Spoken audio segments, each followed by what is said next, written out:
আসসালামু আলাইকুম। HSC 25 batch যারা অ্যাডমিশন চিন্তা নিয়ে বেশ প্যারায় আছো, তাদের জন্য আজকের ভিডিওটা খুব গুরুত্বপূর্ণ হবে এবং এই ভিডিওটা স্পেসিফিক্যালি উদ্দেশ্য করে তাদের জন্যই যাদের এইচএসসিতে বেসিক আসলে ভালো না খুব একটা। এইচএসসিতে পড়াশোনায় কিছুটা গ্যাপ ছিল ভিন্ন ভিন্ন কারণে, অনেক কারণে এইচএসসির পড়াশোনা ঠিক মতন মনেও নাই, পরীক্ষার মোটামুটিভাবে দিয়েছি, জিপিএ রিকোয়ারমেন্ট হয়তো বা মিলে যাবে, বাট যেহেতু বেসিক ভালো নাই এখানে তো আমি আসলে অ্যাডমিশনে ফিল্টার হয়ে যাব। তাহলে যেহেতু বেসিক ভালো নাই, আমার জন্য কি প্রিপারেশন নেওয়া বেস্ট হবে বা এখন থেকে আমি কিভাবে প্রিপারেশন নিব, আজকের এই ভিডিওতে এই দুইটা প্রশ্নের A to Z আলোচনা থাকবে। সো ভিডিওটা শেষ পর্যন্ত থাকো। ভিডিওটা শেষ পর্যন্ত দেখলে আমি তোমাকে শেষে যে একটা সোর্সের কথা বলে দিব, যেখান থেকে তুমি কিছুটা ফ্রিতে এবং বাকিটা খুব অল্প সংখ্যক পেমেন্টের মাধ্যমে দেখা যাবে টোটাল প্রিপারেশনটা কমপ্লিট করে ফেলতে পারবা। চলো আমি যদি শুরু করি একটু প্রথমে, তাহলে ফার্স্ট অফ অল তোমাকে কোন দিকে এগোবা এটা সবসময় মাথায় রেখো। যে মানুষজন শুরু থেকেই চিন্তা করতেছে আমি 2 নৌকা 3 নৌকাতে পা দিয়ে চলবো, ওর আসলে নৌকা ডুবেই ঘটবে। ও আলটিমেটলি দেখা যাবে খুব একটা, মানে একেবারে হাজারে 2-1টা ছাড়া, এরকম মানে এক্সেপশন ছাড়া অন্যান্য রকম মানুষজনগুলো খুব একটা বেশি আসলে কি করতে পারবে না, মনে হয় না যে আসলে ভালো ফলাফল বের করে নিয়ে আসতে পারবে। কেন পারবে না, কেন বলতেছি, কারণ আমার যে ফ্রেন্ডগুলা বুয়েট মেডিকেল মানে বুয়েট ডিএমসি ডিউ 3 জায়গাতের ভিতরে হয়েছিল, এই ফ্রেন্ডগুলাকে আমি কখনো দেখি নাই হচ্ছে যে ধর আলাদা রকম ভাবে মেডিকেলের প্রিপারেশন নিচ্ছে, আলাদা রকম ভাবে এয়ার প্রিপারেশন নিচ্ছে, ঢাবির প্রিপারেশন নিচ্ছে। আমার ভার্সিটি প্রিপারেশন নাও এক ফ্রেন্ড ও বুয়েট ডিউ ডিএমসি 3টাতে হয়েছিল। সো দেজ আর লাইক লিটারেলি কেমন এক্সাম্পল, মানে এক্সেপশনাল এক্সাম্পল, ওরা ব্যতিক্রম। ওগুলার ভিতরে তুমি আসলে কমন উদাহরণ দিয়ে আসলে হবে না। সো আমি বলতেছি না যেটা তোমার দ্বারা সম্ভব না, তুমি যদি ইফোর্ট দাও তাহলে অবভিয়াসলি পসিবল। তুমি যদি মেডিকেল প্রিপারেশনের আগ দিয়ে, মানে মেডিকেল পরীক্ষার আগ দিয়ে আর কি 1 মাস আগ দিয়ে হলো বায়োলজি, জিকে, ইংলিশগুলোকে ঠিক মতন করে পড়ো, তোমার যদি এই একাডেমিক লাইফে মোটামুটিভাবে পড়া থাকে এবং আল্লাহ সহায় হলে তুমি যদি আসলে কমন পাও, অবশ্যই তুমি মেডিকেলেও চান্স পাবা। আর তুমি একদিন ধরে ইঞ্জিনিয়ারিং পড়লে ইঞ্জিনিয়ারিংও চান্স পাবা, ইঞ্জিনিয়ারিং এর পরে ভার্সিটি প্রিপারেশন নিয়ে ভার্সিটিতেও হবে। ইম্পসিবল না। তবে আমি কখনোই চাইবো না এই জিনিসটা ফ্যান্টাসাইজ করতে, এই জিনিসটা নিয়ে তোমাকে স্বপ্ন দেখাতে যে তুমি 3টাতে। তোমাকে আমি বলবো তোমার স্পেসিফিক গোলটা সিলেক্ট করে তুমি একেবারে বেসিক যেহেতু বেসিক ভালো না, তাই আমি ফার্স্ট অফ অল বলবো ইঞ্জিনিয়ারিং জিনিসটাকে একটু লেস ইম্পর্টেন্ট দিয়ে দেখো, লেস ইম্পর্টেন্ট দিয়ে। কারণ ইঞ্জিনিয়ারিং এর ভিতরে ভাই বেসিকটা খুব জরুরি। তুমি যদি চাও যে না ভাই আমার জিপিএ রিকোয়ারমেন্ট মিলে যাচ্ছে, আমি ইঞ্জিনিয়ারিং প্রিপারেশনে নিব, আমি তাও তোমাকে ভেরি ওয়েলকাম করবো, অ্যাকচুয়ালি কোনো সমস্যা নাই। বাট তোমাকে শুরু থেকেই একেবারে ডাবল এফোর্ট দিয়ে একসাথে হচ্ছে যে ইঞ্জিনিয়ারিং এর মতন পড়াশোনা তো কমপ্লিট করতে হবে, সাথে সাথে তোমার একাডেমিক বেসিকটাও আর কি ক্লিয়ার করতে হবে। এরকম এফোর্ট দেওয়ার মতন যদি তুমি ইন্টেন্ট হয়ে থাকো তাহলে you are very welcome, no problem. তাহলে তোমার যদি আসলে দেখা যায় যে বেসিক খুব একটা বেশি ভালো না, এখন তোমাকে বেসিক কভারও করতে হবে, প্লাস হচ্ছে যে মানে প্রিপারেশনে নিতে হবে, তাহলে তোমার জন্য সব থেকে বেস্ট চয়েস হয় মোটামুটি পড়াশোনার মধ্যে ভার্সিটি ক হয় হচ্ছে তোমার জন্য সব থেকে বেস্ট, ভার্সিটি ক বা ভার্সিটি এ। তারপরে হচ্ছে যদি মেডিকেলের কথা চিন্তা করো তাহলে তো এখানে কোনো সমস্যা নেই, এখানে বেসিক রিলেটেড জিনিসটা খুব বেশি যে ইস্যু করবে এমন না ভাইয়া। তোমার এখানে ফিজিক্স আর কেমিস্ট্রি তোমাকে মনে রাখতে হবে যে তোমার মনে রাখার ক্যাপাবিলিটি যদি বেশি থাকে, মনে রাখার ক্যাপাবিলিটি বেশি থাকলে আশা করা যায় তুমি ইনশাল্লাহ কমপ্লিট করতে পারবা। মনে রাখার ক্যাপাবিলিটিটা কি থাকা লাগবে, হাই থাকা লাগবে। এখন কথা হচ্ছে তুমি আসলে কোন জায়গা থেকে কোন রকম ভাবে যেতে পারবা, কোন দিকে যেতে পারবা। আলটিমেটলি দেখো ভার্সিটি ক থেকে তোমার জন্য যে DU, CU, RU, JU, JNU, KU, agri, GST, many more যতগুলা আছে সবগুলা ভার্সিটি ক এর ভিতরে তুমি আসলে যুক্ত হতে পারবা। মানে তুমি যদি ভার্সিটি ক এর প্রিপারেশন নাও তাহলে তোমার কিন্তু এতগুলো অপশন আসলে আলটিমেটলি খুলে। হ্যাঁ, এখানে জিপিএ রিকোয়ারমেন্ট, মার্ক রিকোয়ারমেন্টের উপর ডিপেন্ড করে অনেক জায়গাতে হয়তো তুমি পরীক্ষা দিতে পারবা বা পারবা না, বাট তোমার প্রিপারেশন কিন্তু ডান হয়ে যাবে এতগুলার। সেটা তোমাকে মাথায় রাখতে হবে, ঠিক আছে। বাট যাদের কথা হচ্ছে না ভাই আমার ইঞ্জিনিয়ারিং পড়ারই আগ্রহ, সেটাতেই হচ্ছে প্যাশন আছে, আমার বেসিকটা ভালো না বাট আমি খুব বেশি পড়াশোনা করতে পারবো এরকমও না, বাট আমি চাচ্ছি ইঞ্জিনিয়ারিং প্রিপারেশন নিতে, তাদের জন্য সাজেশন হচ্ছে যে তুমি হয়তোবা এই জায়গাটা কোনো রকম হয়তোবা মিস করে ফেলতেও পারো, অথবা দেখা যাবে যে বুয়েটটা আসলে তোমার হাতে ধরা দিচ্ছে না। মানে সিকিউরিটির ভিতরে তুমি যদি দেখা যাচ্ছে যে ফর্ম ফিল আপ করতে পারো বা রিকোয়ারমেন্ট ফিল আপ করতে পারো, তাহলে তুমি চান্স আশা করাও যেতে পারে, ওখানে একটা সর্বোচ্চ এফোর্ট দিতে পারো। বাট এছাড়াও তোমার জন্য সাস, তারপরে প্রযুক্তি বিশ্ববিদ্যালয়, আইইউটি, বুটেক্স এগুলা কিন্তু অপশন হিসেবে থাকে ইঞ্জিনিয়ারিং যারা চিন্তা ভাবনা করতেছো। তবে আমি তোমাকে আরেকটা ইনফরমেশন দিই, অবভিয়াসলি ঢাবি ক থেকে শুরু করে ভার্সিটি যতগুলা মানে জায়গা আছে সব কিছুতেই কিন্তু আসলে ইঞ্জিনিয়ারিং সাবজেক্ট আছে ভাইয়া। ট্রিপলি, সিএসসি এগুলো আমাদের ঢাকা ইউনিভার্সিটিতে আছে, আইআইটি, তারপর কতগুলো আছে ইঞ্জিনিয়ারিং অনুষদ টোটালি আলাদা। সো মানে আমি কেন বলতেছি আসলে, কারণ জিনিসটা দুঃখজনক, হাস্যকর কাইন্ড অফ, আমি অ্যাডমিশনের আগে জানতামই না। লিটারালি আমি অ্যাডমিশন টাইমে এসে জানছি যে ভার্সিটিতেও আসলে পিওর সাবজেক্ট ছাড়া বা আসলে রিলেভেন্ট সাবজেক্ট ছাড়া, একটা সাবজেক্ট দুইটা সাবজেক্ট ছাড়া ইঞ্জিনিয়ারিং সাবজেক্টও আছে পড়াশোনা করার মতো। দুঃখজনক না? যাই হোক, ওকে। সো তোমার ভার্সিটি থেকে এতগুলার কিন্তু প্রিপারেশন কমপ্লিট হয়ে যায়, ঠিক আছে। সো ভার্সিটি ক অবভিয়াসলি সব থেকে বেশি সিগনিফিকেন্টটা রাখতেছে। এরপরে আসো ইঞ্জিনিয়ারিং এর জন্য তুমি মানে ওই যে বুয়েটের পরে সিকেরুয়েট ওখান থেকে যেতে পারো, তারপরে হচ্ছে সাস্ট, তারপরে হচ্ছে আমাদের কি আইইউটি, প্রযুক্তি বিশ্ববিদ্যালয়গুলো, সাস্ট, পুস্ট, নুস্ট আরো যেগুলো আছে, এইচএসটিইউ থেকে শুরু করে আরো অন্যান্য ম্যানি মোর, তারপরে আসে হচ্ছে স্পেসিফিক বুটেক্স, ঠিক আছে, ওকে। এরপরে দেখো মেডিকেল থেকে যেখানে যাওয়া যায়, মেডিকেল থেকে যেটা কাজ করা যায়, যেহেতু মেডিকেল পরীক্ষাটা অ্যাজ ইউজুয়াল মোটামুটি ভাবে ঠিক, যেটা স্বাস্থ্য অধিদপ্তর নিয়ন্ত্রণ করে, শিক্ষা অধিদপ্তর কিন্তু না, এটা তুমি জানো আশা করি। তো স্বাস্থ্য অধিদপ্তর নিয়ন্ত্রণ করার সহ আরো বিভিন্ন কারণে এটা সব থেকে প্রথমে হয়ে যায় মেডিকেল ভর্তি পরীক্ষাটা। সো মেডিকেল ভর্তি পরীক্ষার পর থেকে যে টাইমটা থাকে, খুব বেশি টাইম প্রত্যেক বাজে থাকে এরকম না, যেন আগের বারে মাত্র 7 দিন কি 17 দিন সময় ছিল মাত্র।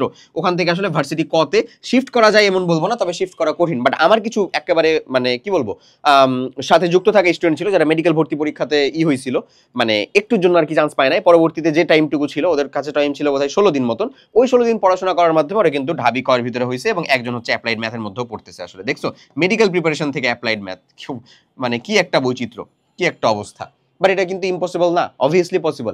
ডিপেন্ড করতেছে তুমি এফোর্ট কতটুকু দিচ্ছ, তুমি কোশ্চেন ব্যাংক, তুমি হচ্ছে যে কোন টেকনিকটা ফলো করতেছো, তুমি প্রপার গাইডেন্সের ভিতরে থাকতেছো কিনা, এবং তুমি যা পড়ছো সেটা ইনশাল্লাহ কমন আসছে কিনা, সেটা ইনশাল্লাহ চলে আসবে। না আসার তো কিছু নাই, টাইপ ওয়াইজ হলেও তো আসবে, বাট আসবে। সো তুমি আশা করি বুঝতে পারছো যে বেসিক ভালো না থাকলে আলটিমেটলি তোমার জন্য সর্বোচ্চ ফার্স্ট এবং প্রায়োরিটি আমি বলবো আর কি ভার্সিটি ক।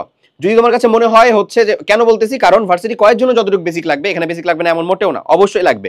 ভার্সিটি কয়ের জন্য বেসিক যতটুকু লাগবে সেটা তুমি প্রিপারেশন নেওয়ার সাথে সাথে ইনশাল্লাহ কভার করতে পারবা। যদি তুমি চাও যে না ভাই আমি ইন্টেন্ট ইঞ্জিনিয়ারিংই কমপ্লিট করবো, তাও সমস্যা নাই। অবশ্যই তোমাকে বাইহুক আর বাইক্রুক মেনটেন করতে হবে যে না আমি বেসিকটা কমপ্লিট করে যাব। তোমার জন্য অপশন আর কি, বুয়েটটা যদি একটু মানে যদি একটু না আসলে মিস হয়ে যেতে পারে, তাহলে সেক্ষেত্রে সিকের ওয়েট যদি তুমি আসলে করতে পারো, অ্যাটেন্ড করতে পারো, না হলেও সাস্ট থেকে প্রযুক্তি বিশ্ববিদ্যালয় আইওটি এগুলা ইনশাল্লাহ চলে আসবে, আশা করা যায়। এগুলোর দিকে চিন্তা করতে পারো। আর এই যে মেডিকেল বাবাজি, মেডিকেলের জন্য তোমার বেসিক নিয়ে এত প্যারা খাওয়ার কিছু নাই, মনে রাখার টেকনিকটা যদি ভালো মতন থাকে, তাহলে মেডিকেল থেকে তুমি আরেকটু বেসিক সহ অ্যাড করতে পারলে ভার্সিটি ক এটার ভিতরে সুন্দর মতন সুইচ করতে পারবা।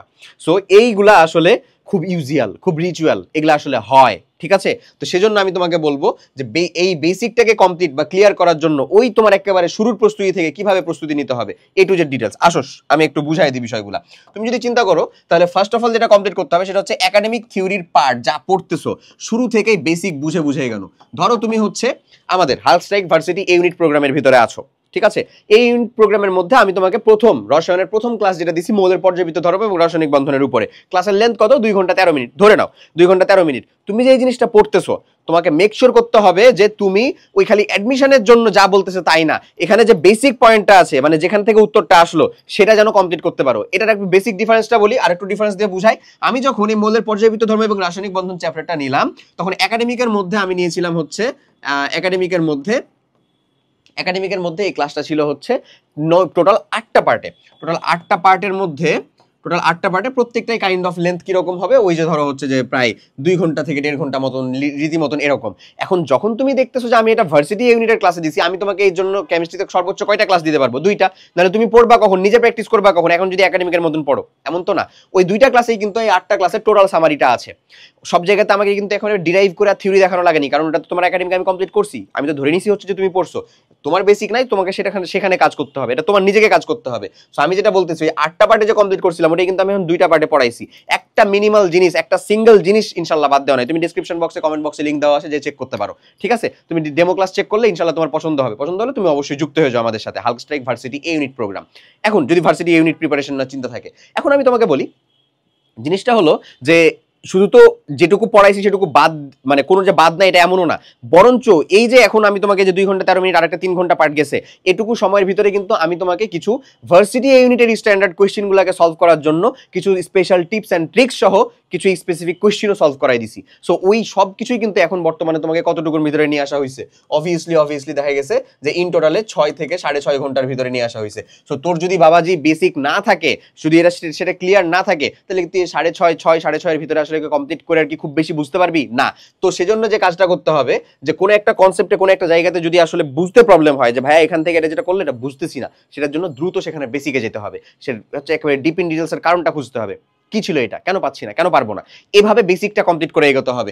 না হলে কপালে দুঃখ আছে, না হলে বাবাজি এটা বোর্ড পরীক্ষা না। বোর্ড পরীক্ষাও তো এখন যেরকম হওয়া শুরু করছে, অ্যাডমিশন পরীক্ষাতে একেবারে ছেকে একেবারে ফিল্টার আউট করে ফেলবে, বুঝছো?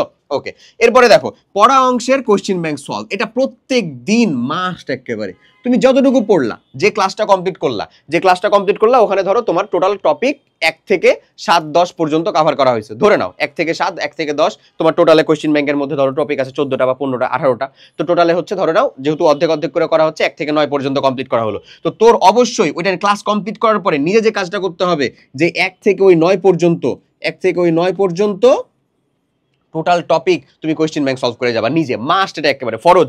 এরপরে দেখো পরের দিন যখন তুমি আরেকটা নতুন ক্লাস করতেছো, তারপরে সেটা কোয়েশ্চেন ব্যাংক সলভ করবা, তারপরেই তোমাকে মিনিমাম আধা ঘন্টা সময় রাখা লাগবে যে আমি আগের দিন যা পড়ছিলাম সেটার রিক্যাপ।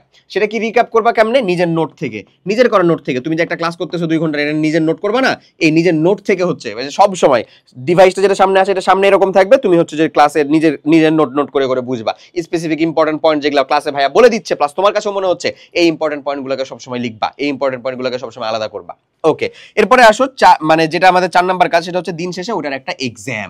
ওই যে তুমি রিভিশন কমপ্লিট করলা আগের দিনেরটা, তারপরে যেটা পড়ছো ওইটার এক্সাম, ওই এক্সামটাকে মাস দেওয়া। এখন আমাদের যে হালস্ট্রাইক ইউনিট যে ভার্সিটি প্রোগ্রাম আছে, সেখানে তোমাকে ভার্সিটি ইউনিট স্ট্যান্ডার্ড 100+ এক্সাম দেওয়া আছে। সেখানে তুমি subject wise, topic, chapter wise, topic wise exam দিতে পারবা। ভার্সিটি ইউনিট স্ট্যান্ডার্ড এক্সাম দেওয়া আছে। সো আরামসে ওই এক প্যাকেজের মধ্যে তোমার যা কিছু দরকার সবকিছু কিন্তু যুক্ত। তুমি ডেসক্রিপশন বা কমেন্ট বক্স থেকে অবভিয়াসলি লিঙ্কটা চেক করতে পারো। এরপরে যদি আমি বলি, এইটুকু তোমার হচ্ছে যে প্রত্যেক দিনের রেগুলার একটা কাজ। এই রেগুলার কাজ করতে যে তোর বিলিভ মি ভাইয়া চলে যাবে সময় মিনিমাম 5 থেকে 5.5 ঘন্টা যাবেই ভাইয়া, কোনোদিন হচ্ছে 6 ঘন্টা প্লাসও যাইতে পারে এইটুকু কাজ। এখন আমার কথা হচ্ছে অ্যাডমিশনে আসলে ভাই প্রত্যেকদিন কতক্ষণ পড়ানো লাগে, এই কোয়েশ্চেনটা আসলে টোটালি ডিফারেন্ট। মানে টোটালি আসলে মানে কেমন বলবো, মানে person to person literally vary করে, ইভেন ডে টু ডেও ভ্যারি করতে পারে। আমি এমনও হয়েছে অ্যাডমিশন টাইমে হচ্ছে 10 আওয়ার্স প্লাস পড়াশোনা করছি, টেবিলের ভিতরে আসি 10 আওয়ার্স প্লাস 24 ঘন্টার ভিতরে, এমন হয়েছে। ইম্পসিবল এমন না। আবার এমনও হয়েছে যেদিন হচ্ছে যে আমি 2 ঘন্টাও পড়ি নাই, 2 ঘন্টাও পড়ি নাই। কেন? সেদিন হচ্ছে কোনো একটা কাজ ছিল, কোনো একটা মানে ধরো ফ্রেন্ডের সাথে, what ever it is, but এটা কখনোই রেগুলারলি মেনটেন করা যাবে না। এবং আমি বলতেছি না যে এটা খুব একটা হেলদি রুটিনের কথা না, তোমার মিনিমাল টার্গেট রাখবে যে না আমি হাইয়েস্ট না আমি লোয়েস্ট, আমি রাখবো হচ্ছে মিনিমাম 6 থেকে 6.5 ঘন্টা অথবা 7 ঘন্টা, এই টাইমটা মিনিমাম হচ্ছে রাখবো আমার পড়াশোনার ক্ষেত্রে। এখন তুমি একটা অফলাইনে কোচিংয়ে যাচ্ছ বা একটা লাইভ ক্লাস করতেছো, যেখানেই হচ্ছে যে ধরো 3 ঘন্টা, ওটা কি তোর পড়ার সময়? উত্তরটা হচ্ছে না, ওটা বিন্দু মাত্র তোর পড়ার সময় না। পড়ার সময় মানে হচ্ছে নিজের পড়ার সময়, নিজে প্র্যাকটিস করতেছো, নিজের আগ্রহ নিয়ে শিখতেছো, ওই পড়ার সময়ের কথা বলতেছি। ওটা অবশ্যই কত হইতে হবে বলো তো? এই যে এরকম 6 থেকে 6.5 ঘন্টা। ওই যে একটা ক্লাস তুমি করতেছো, মানে যেটা লাইভ ক্লাস করতেছো অথবা যেটা হচ্ছে এয়ার ক্লাস করতেছো, এই যে শিখে ক্লাস করতেছো, ওইটা এই পড়ার টাইমের ভিতরে না। হ্যাঁ, তুমি যদি একটা রেকর্ডেড প্রোগ্রামের ক্লাস করো, যেখানে ভাইয়া লিটারালি যে জিনিসটা বোঝাচ্ছে ওটা তো বোঝার জন্য তোমার নিজের আগ্রহ সম্পূর্ণ, তাহলে ওটাকে তুমি অবশ্যই পড়ার টাইমের ভিতরে কাউন্ট করতে পারবা। ক্লিয়ার? তো এরকম ভাবে আসলে পড়ো, যেখানে ওখানে টাইম লস হওয়ার কোনো চান্স নাই। তুমি লাইভের ভিতরে আসো, লাইভের ভিতরে এই কথা, এই প্রশ্নের উত্তর দাও, এই প্রশ্নের উত্তর দাও, উমুক একটা কমেন্ট করছে তুমুক, টাইম যে কিরকম ভাবে নষ্ট হয় বা হয় না সেটা আমরা খুব ভালো মতন জানি। সো লাইভ প্রোগ্রামের মধ্যে এটা একটা সব থেকে বড় প্রবলেম, যে প্রবলেমটা কখনো তুমি সলভ করতে পারবা না। ঠিক আছে, যে তুমি দেখবা যে লাইভ প্রোগ্রামের মধ্যে এক্সট্রা টাইম যাবেই, বাট রেকর্ডেড প্রোগ্রামের মধ্যে এরকম কোনো প্রবলেম নাই। ওকে, এখন আসো এই যে দুইটা ইম্পর্টেন্ট জিনিস, এই দুইটা ইম্পর্টেন্ট জিনিস একটু বুঝাই। সাবজেক্ট ইম্প্যাক্ট বুঝা, সাবজেক্ট ইম্প্যাক্ট বোঝা জিনিসটা কি? সাবজেক্ট, এই দুইটা জিনিস আমার জীবনে আসলে খুবই গুরুত্বপূর্ণ ভূমিকা পালন করছিল।